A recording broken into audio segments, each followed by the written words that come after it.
हुर्मते रूहे पयंबर यक नजर कुन सूए माँ। भाइयों पर्दानशीन माँ और बहनों, अस्सलामु अलैकुम वरहमतुल्लाहि वबरकातुहू। नहमदुहु व नुसल्ली अला रसूलिहिल करीम, अम्मा बअद, फ़अऊज़ु बिल्लाहि मिनश शैतानिर रजीम, बिबरकति बिस्मिल्लाहिर रहमानिर रहीम। व बिल वालिदैनि इहसाना, सदक़ल्लाहु मौलाना अज़ीम, व बल्लगना रसूलुहुन नबियुल अमीनुल मकीनुल मुबीनुल मुअय्यिदुल करीम, व नहनु अला ज़ालिका लमिनश शाहिदीन व शाकिरीन, वल्हम्दुलिल्लाहि रब्बिल आलमीन। एक मरतबा आवाज़ पर दुरूद शरीफ पढ़िए। अल्लाहुम्मा सल्लि अला सय्यिदिना व मौलाना मुहम्मदिन तिब्बिल क़ल्बि व दवाइहा व अफ़्ज़ल दाना व शिफ़ाइहा व नूरिल अब्सारि व ज़ियाइहा। हज़रत बहुत देर तक आप हज़रात लोगों ने तकरीर सुनी, नात सुनी और हमारे सामने खतीब हिंदुस्तान हज़रत अल्लामा मौलाना मुफ्ती अब्दुल सत्तार साहब बैठे हुए, इनकी तकरीर हम सबको समाअत करनी है। सब यही कह रहे हैं कि इस सीमांचल के अंदर बहुत प्रोग्राम होने पर सुधार एक जरा सा भी नहीं, सिर्फ रोल मॉडल बन चुका है जलसा। रात भर सुनेंगे, रात को जब सुनेंगे तो ऐसा लगता है कि सुधर गया, सुबह होते होते सब उधर गया। ये माहौल बन चुका है। मैं आप जरा से पूछना चाहता हूँ, कुरान तो कहता है वबिल वालिदैनि एहसाना, अपने वालिदैन के साथ भलाई करो, कभी ऊब भी ना करो, ना ही झिड़को। लेकिन एक बंदा ऐसा है कि वो 50 मरतबा हर साल वो हज करने के लिए जाता है, ज़कात भी अदा करता है, नमाज भी पढ़ता है, तहज्जुद भी अदा करता है, मदारिस भी बनाते हैं, मसाजिद भी बनाते हैं, मगर वो जन्नत नहीं जा सकता। वो जन्नत नहीं जा सकता। मदारिस भी बनाता है, मसाजिद भी बनाता है और 50 हज किया उसने, मगर वो जन्नत नहीं जा सकता, इसलिए कि उसने अपने माँ बाप के साथ भलाई नहीं की। उनके माँ बाप उनसे नाराज है, और जब माँ बाप नाराज हो तो कोई इबादत काबिल नहीं। माँ बाप नाराज हो तो काबिल कबूल नहीं है। क्यों? कि सरकार ने फरमाया अल जन्नतु तहता अक़दामिल उम्महात, माँ के कदमों के तले जन्नत। अब हज करने के लिए गए हो लाखों रुपए खर्चा करके, मगर जन्नत तो घर में है, पहले इसे तो राजी कर ले भला इंसान।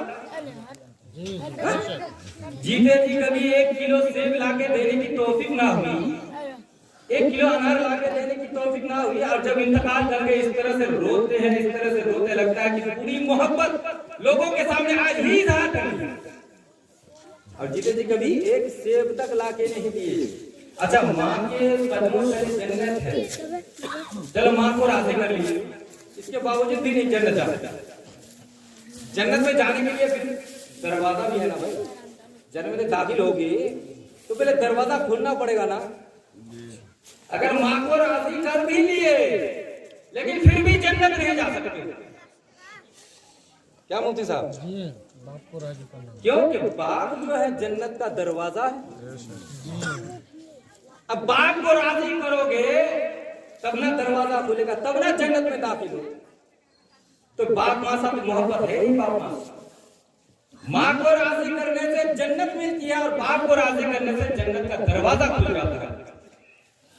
ये रही। अच्छा, एक बात और वाज़ेह कर दूं, फिर माँ की जन्नत कहाँ पर? ये भी समझने की बात है। फिर माँ की जन्नत कहाँ पर है? मालूम है किसी को? माँ के कदमों तले जन्नत है, तो फिर माँ की जन्नत कहाँ है भाई? अरे भाई, बाप के कदमों तले जन्नत है। आज हमारे मुआशरे के अंदर जो बिगाड़ है, कारण सिर्फ यही है कि आज हम अपनी औलादों को दीन की बात सिखाना नहीं चाहते, जिसकी वजह से आज हमारे कौम के अंदर, हमारे मुआशरे के अंदर बिगाड़ आ चुका है। आज 80% औरतों को गुस्ल का तरीका पता नहीं, बता रही कि पाक होती है या नहीं होती है, उसे मालूम ही नहीं है। आज 70% मुसलमानों से अगर पूछ लिया जाए कि फराइज़ नमाज क्या है, गुस्ल में कितनी चीजें फर्ज है, नहीं मालूम है, नहीं बता पाएगा।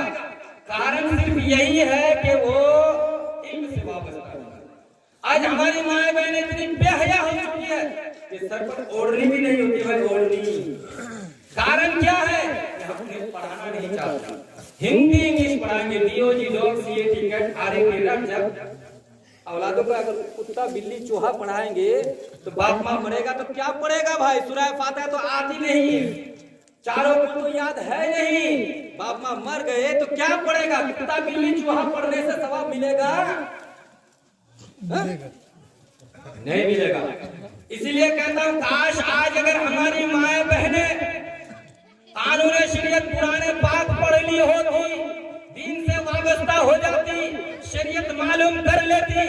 काश आज अगर हमारी माए बहने हजरत फातिमा की सीरत को अपना लेती। काश आज अगर हमारी माए बहने हजरत खदीजतुल कुबरा की सीरत से वाबस्ता हो जाती। काश आज अगर हमारी माए बहने मां आयशा की सीरत से वाबस्ता हो जाती।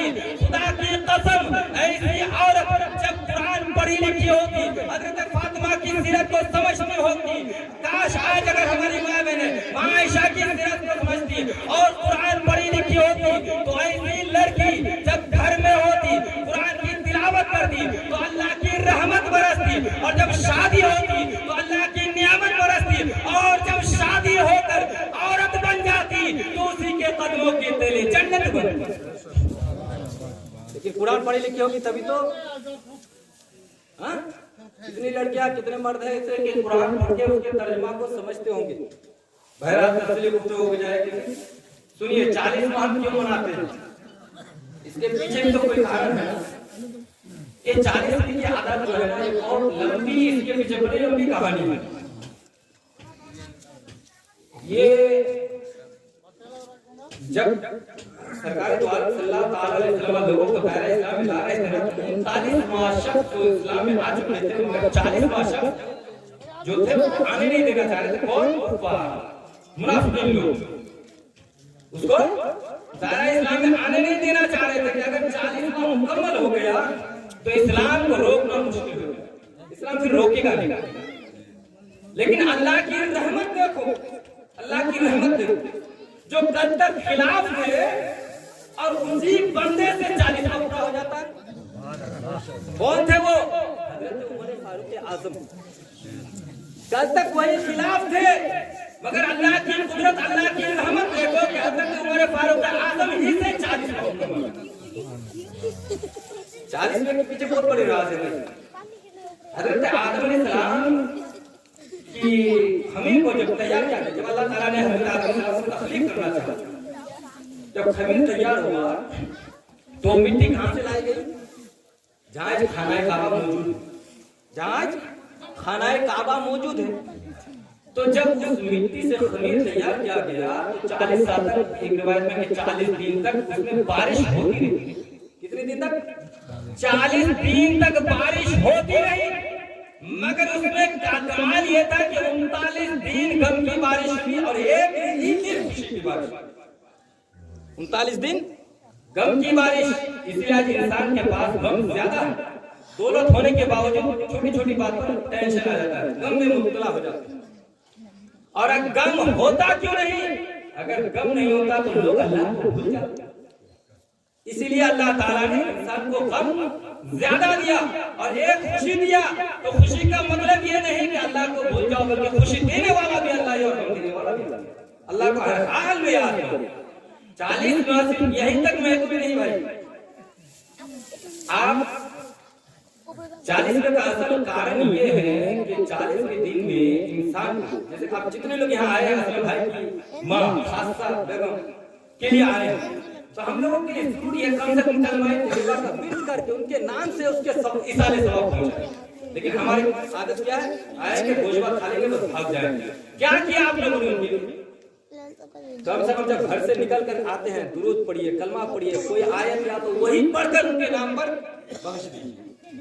तरीका ये होना चाहिए ताकि आज के दिन जो है 40वें के दिन उनको अपने आमाल के हिसाब से जगह तब्दील की जाती है, उसी हिसाब से उनको जगह मिलती है अपने आमाल के हिसाब से।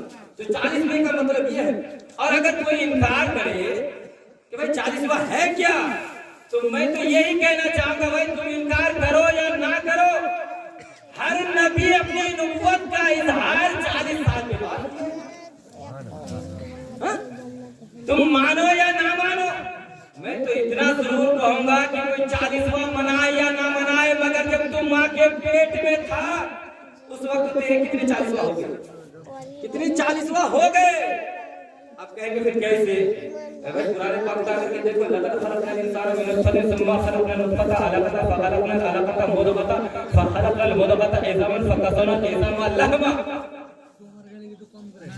40 दिन तक नुत्फ़ा तैयार होगा, 40 दिन तक, समझते हैं ना? फिर उसके 40 दिन के बाद गोश्त का लोथड़ा बनता है, फिर उसके 40 दिन के बाद हड्डी की सूरत अता की जाती है, फिर उसके 40 दिन के बाद चेहरा बनाया जाता है, फिर उसके 40 दिन के बाद उस हड्डी के ऊपर गोश्त की चादर चढ़ा दी जाती है। तो कितने 40 में? तो जब हम माँ के पेट में थे उसी वक्त हो गए। अब अगर कोई इनकार करे तो मैं अर्ज करना चाहता हूँ मेरे दोस्तों को, देखो लेकिन कभी आप लोगों ने गौर किया कि अल्लाह तबारक व तआला ने हमें कितने स्टेट में पैदा किया? क्यों पैदा किया? किसी को पता नहीं क्यों पैदा किया, किस लिए पैदा किया, कितने स्टेट में पैदा किया? 5 स्टेट में पैदा। हम लोग कितने स्टेट में पैदा हुए? 5 स्टेट में। लक़द खलक़नल इंसान मिन नुत्फ़तिन सुम्मा खलक़नल नुत्फ़ता अलक़ता फ़ख़लक़नल अलक़ता मुदग़तन फ़ख़लक़नल मुदग़ता इज़ामन फ़क़सवनल इज़ामा लहमा। आप क्या हमारी पैदाइश 5 स्टेट में हुई है। सबसे पहले हम नुत्फ़ा थे, नुत्फ़ा, दूसरे नंबर पर अलक़ा हुए, तीसरे नंबर पर मुदग़ा हुए, चौथे नंबर पर इज़ाम बने और 5वें नंबर पर इज़ाम का नाम रोशन और इत्तेफाक किया।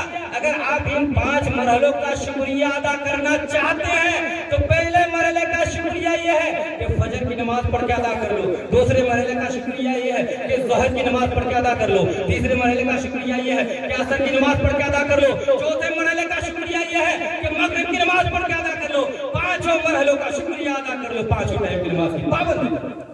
नमाज किसी भी हालत में माफ नहीं है। वाखिर दावाना अनिल हम्दुलिल्लाहि रब्बिल आलमीन। अस्तगफिरुल्लाह व अतूबु इलैह।